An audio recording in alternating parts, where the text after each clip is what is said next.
Ek is Kobus Oberholster, ek is die hoofbestuurder van Lewendhawe en Eiendomme by BKB. Ons het so 2-3 jaar gelede bymekaar gekom en vir onsself gesê hoe die toekoms van die veilingsomgewing in Suid-Afrika moet lyk in die volgende 3 tot 4 jaar.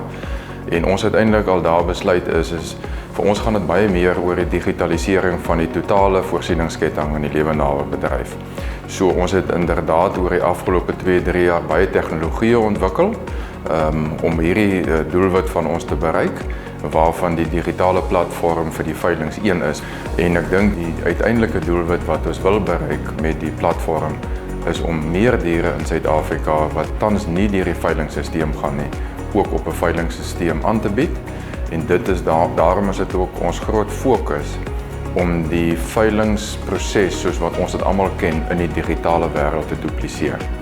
En deur dit reg te kry wil ons glo dat ons baie meer diere in Suid-Afrika deur hierdie deursigtige prysmakende meganisme kan laat gaan. Ek dink by ons van BKB, ons is ernstig om met tegnologie die bemarking van Lewendhawe te ontwrig. Ontwrig in die sin dat dit tot voordeel is van beide kopers en verkopers in Suid-Afrika. En ons kan vir al ons kliënte, beide kopers en verkopers die gemoedsrus gee dat wat ons ook wil na die mark toe bring, sal wel deurdag wees en sal effektief wees en sal tot voordeel wees van almal.